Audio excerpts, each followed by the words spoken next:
CBI के take over करते ही Sushant Singh Rajput case में नए टर्न्स निकल कर आ रहे हैं, जिससे मुंबई पुलिस की इन्वेस्टिगेशन पर कई सवाल खड़े हो रहे हैं।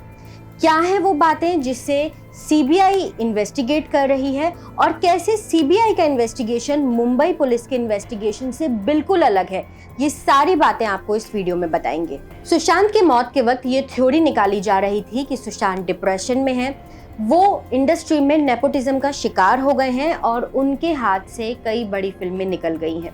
इसको लेकर मुंबई पुलिस ने बॉलीवुड के तमाम बड़े प्रोड्यूसर्स और डायरेक्टर्स से पूछताछ की।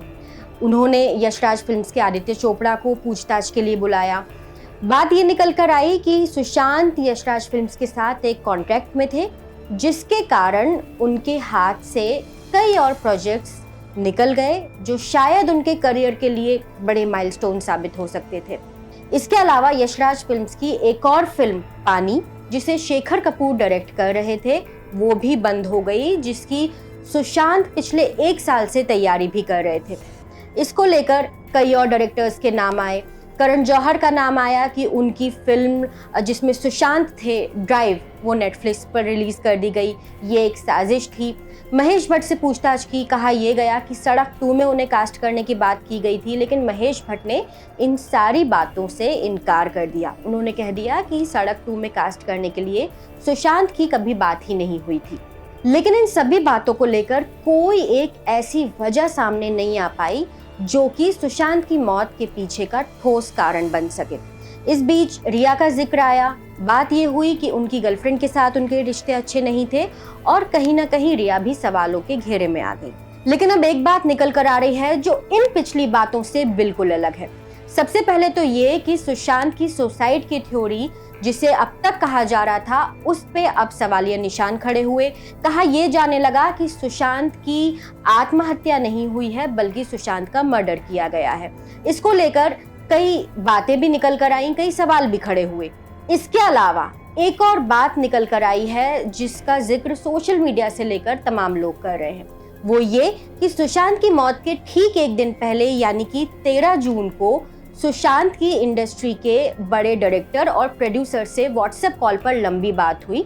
ये बात उनकी एक फिल्म को लेकर हुई थी।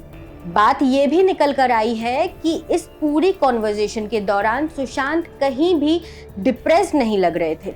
हालांकि इस बात की पुष्टि अभी नहीं हो पाई है, लेकिन ये बात भी सामने आ रही है कि सुशांत के पास काम की कमी नहीं थी, फिल्मों के ऑफर्स उनके पास लगातार आ रहे थे। इसके अलावा एक और बात जो सीबीआई का इन्वेस्टिगेशन मुंबई पुलिस के इन्वेस्टिगेशन से बिल्कुल अलग एंगल पे काम कर रहा है, वो है कि मुंबई पुलिस ने अपने इस पूरे इन्वेस्टिगेशन के दौरान एक भी एफआईआर दर्ज नहीं की थी। इससे पहले सुशांत के पिता की तरफ से बिहार पुलिस में रिया समेत 6 लोगों पर एफआईआर दर्ज की जा चुकी थी, लेकिन सीबीआई के केस हाथ में लेते ही सीबीआई ने रिया समेत 7 लोगों पर एफआईआर दर्ज कर ली है। यानी कि मुंबई पुलिस अब तक जिस लाइन पर इन्वेस्टिगेशन कर रही थी, सीबीआई उससे बिल्कुल अलग लाइन पर है। सुशांत की मौत किन कारणों से हुई? क्या उन्होंने आत्महत्या की? अगर उन्होंने आत्महत्या की तो ऐसे क्या कारण थे, ऐसे कौन लोग थे जिन्होंने उन्हें ये करने पर मजबूर किया? या फिर अगर उनकी हत्या हुई है तो उसके पीछे के क्या कुछ वजह हैं? ये सारी बातें इन्वेस्टिगेशन के बाद ही पता चलेंगी। लेकिन जिस तरह से 2 अलग लाइंस पर मुंबई पुलिस और सीबीआई के इन्वेस्टिगेशन चल रहे हैं, उससे कहीं ना कहीं इस केस से जुड़े लोगों पर कई सवाल जरूर खड़े हो जाते हैं। आपका इस पूरे मामले को लेकर क्या कहना है, मुझे कमेंट सेक्शन में जरूर बताइएगा। एबीपी न्यूज़ आपको रखे आगे।